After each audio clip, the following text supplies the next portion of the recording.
My name is Reuben Covey, and I'll be discussing my findings from Lab 4 surrounding the topic of spring oscillations. In this lab, we are studying a system that has two forces acting upon it, a spring that's force is acting upwards and the force of gravity whose force is acting downwards. We are studying the phenomenon of spring oscillations that occurs from the cycle of the net force switching between pointing upwards and downwards based on the system's position.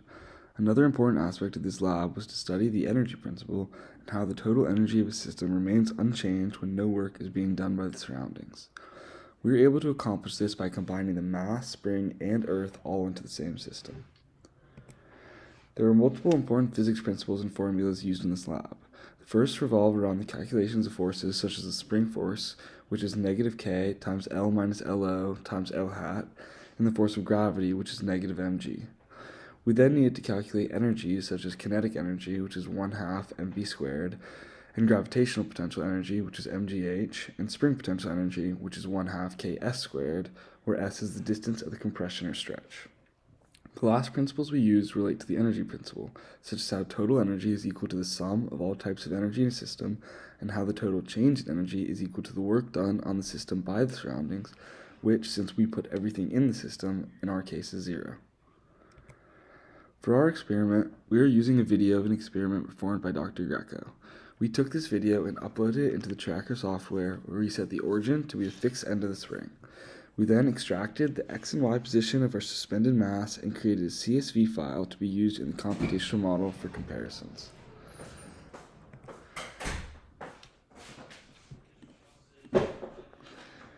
After obtaining our experimental data, we then had to begin creating a computational model to match.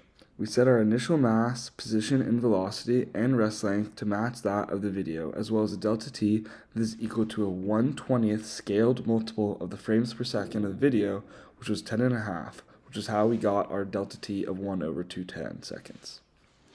We then had to choose a spring constant, since the given spring constant did not create motion that matched our observations. The second and main part of the model consisted of a loop which first calculated the L and L hat vector representing the current length and direction of the spring. We then used the calculations to calculate the net force on our object, which was equal to the spring force plus the force of gravity. We could then use Newton's second law as well as the momentum principle to update the object's velocity and position using the velocity and position update formulas. With this new position and velocity, we could then find the new kinetic, spring, and gravitational potential energies, and thus the change in energies as required. The first piece of data to compare our results with is the object's x and y position. As we can see from the graphs to the right, the model and experiment both follow a very similar path. However, the model is slightly delayed, causing the x and y position to have similar paths but not perfectly align over time. The other piece of data to analyze is our changes in energy. Although at first glance it may look like the energies are varying wildly in the graph to the right, we can see that the total energy of change in the system is oscillating between 0.01 and negative 0.01 joules, which means that the energy is changing by a very small margin that may likely be due to slight sources of error. The biggest source of error is due to the initial conditions that we are provided.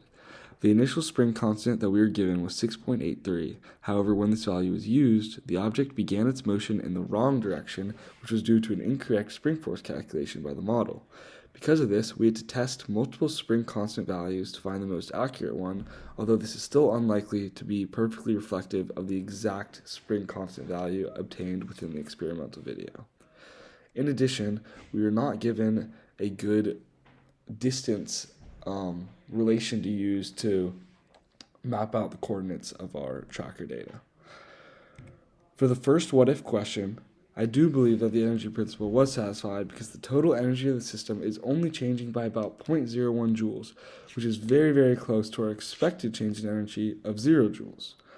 For the second question, based on the x position, I would estimate the period of oscillation to be 1.65 seconds, and based on the y position, I would estimate the period of oscillation to be about 1.55 seconds, which makes sense why these two values should be very close together. Thank you, and I hope you enjoyed.